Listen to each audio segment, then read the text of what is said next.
Video کو شروع سے لے کر آخر تک ضرور دیکھیے گا۔ تو آئیے چل کر موضوع کا باقاعدہ آغاز کرتے ہیں۔ معزز دوستو، جیسا کہ آپ کے علم میں ہے کہ مغربی دنیا آئے روز کوئی نہ کوئی انقلابی کھوج لگاتی رہتی ہے، اور کیونکہ یہ دور ٹیکنالوجی کا دور ہے تو اس حوالے سے آج کے دور میں حیرت انگیز مشینریوں کی بھرمار ہو چکی ہے۔ انہی میں سے ایک مسٹری ٹائم ٹریول بھی ہے،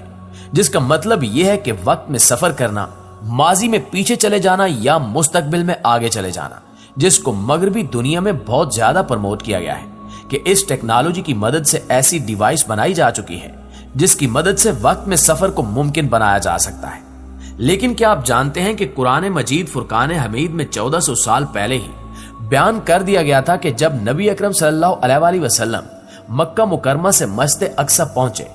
اگر اس دور کے مطابق اونٹ یا گھوڑے پر سفر کیا جاتا تو اس سلسلے میں 30 یا 40 دنوں کا وقت لگ سکتا تھا، مگر آپ صلی اللہ علیہ وآلہ وسلم نے نہ صرف مسجد اقصی تک کا سفر کیا بلکہ 7ویں آسمان تک پہنچے، اور اس سے بھی آگے سدرۃ المنتہا تک گئے،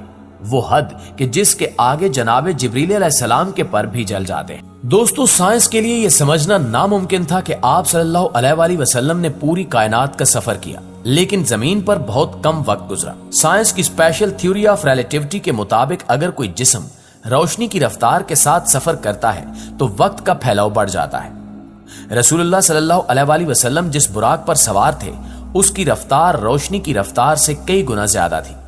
معراج کے دوران وقت کا پھیلاؤ بڑھنے کی بجائے کم ہو گیا، یعنی وقت تھم گیا۔ سائنسی نقطہ نگاہ کے مطابق کائنات کے کنارے تک کا فاصلہ کسی بھی سمت میں 46.5 بلین نوری سال ہے، جسے مرئی کائنات کہا جاتا ہے، جبکہ روشنی ایک سال میں 9.46 ٹریلین کلومیٹر کا سفر کرتی ہے۔ اس کا مطلب ہے کہ اگر روشنی مسلسل سفر کرتی رہے تو یہ 46.5 بلین سالوں میں کائنات کے کنارے تک پہنچ سکے گی۔ یہاں دوسرا سوال یہ پیدا ہوتا ہے کہ اتنی بڑی مسافت طے کرنے کے لیے اربوں سال درکار ہیں، تو حضرت محمد صلی اللہ علیہ وآلہ وسلم نے اتنا بڑا فاصلہ بہت کم وقت میں کیسے طے کیا؟ بے شک یہ اللہ ہی کی قدرت ہے کہ جس نے اپنے محبوب کے لیے وقت کو سمیٹ دیا۔ صحیح مسلم کی ایک حدیث کا اقتباس براق کے بارے میں بیان کرتا ہے۔ آپ صلی اللہ علیہ وآلہ وسلم نے فرمایا، میرے لیے براق لایا گیا جو ایک سفید اور لمبا جانور ہے، جو گدھے سے بڑا ہے لیکن خچر سے چھوٹا ہے، جو اپنے کھر کو اس کی حد کے برابر فاصلے پر رکھتا ہے، جبکہ براق کے لفظی معنی برق یعنی بجلی کسی تیزی کے ہیں، یعنی براق بجلی کی رفتار سے کہیں زیادہ تیز رفتاری سے سفر کر سکتا تھا۔ دوستو، واقعہ معراج ہمارے پیارے نبی حضرت محمد صلی اللہ علیہ وآلہ وسلم کا معجزہ ہے۔ معراج کے سفر کے دوران آپ صلی اللہ علیہ وآلہ وسلم نے پوری کائنات کی سیر کی۔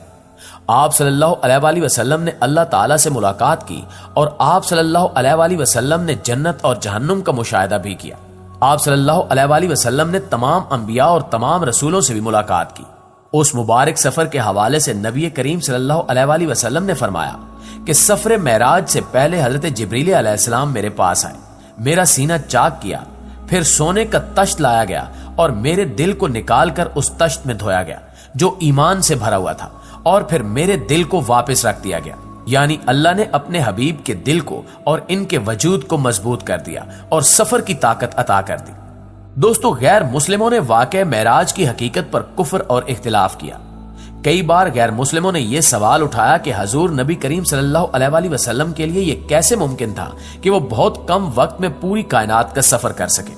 سائنسی نظریہ یہ ہے کہ اگر بجلی کی رفتار سے بھی سفر کیا جائے تو بھی یہ ممکن نہیں کہ ایک کہکشاں سے دوسری کہکشاں اور اس سے آگے کا سفر کیا جا سکے، جبکہ سائنس کی جدید تھیوری یہ بھی کہتی ہے کہ وارم ہول کے دروازوں میں سے ایک دروازے کو کھول کر اگر چند لمحوں کا سفر کر لیا جائے تو اس کا دوسرا دروازہ کسی دوسری کہکشاں میں جا کھلے گا۔ اس کا مطلب یہ ہے کہ کسی ایک دروازے کو کھول کر کسی دوسری کہکشاں میں داخل ہوا جا سکتا ہے۔ اس تھیوری کے لیے جس کا سہارا لیا گیا وہ قرآن کریم میں بیان کردہ آیات ہی ہیں جو کہ سورہ المعراج سے لی گئی ہیں، جس میں اللہ رب العزت نے فرمایا کہ ایک سوال کرنے والے نے سوال کیا جو واقعہ ہونے والا ہے کافروں کے لیے اور اس کا کوئی ٹالنے والا نہیں، جو اللہ کی طرف سے واقع ہوگا، جو سیڑھیوں کا یعنی آسمانوں کا مالک ہے، جن سیڑھیوں پر فرشتے اور اہل ایمان کی روحیں ان پر چڑھ کر جاتی ہیں، اور وہ عذاب اس دن ہوگا جس کی مقدار 50,000 سال ہے۔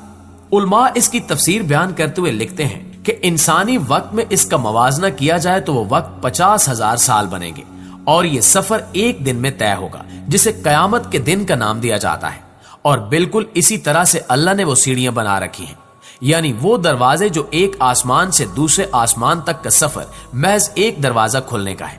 اسی سے متعلق قرآن مجید میں سورہ الحجر کی آیت نمبر 13 اور 14 میں بیان کیا گیا، اور اگر ہم ان پر آسمان کا دروازہ کھول دیں اور اس میں سے چڑھ جائیں تو البتہ یہ کہیں گے ہماری نظر بندی کر دی گئی، بلکہ ہم پر جادو کیا گیا۔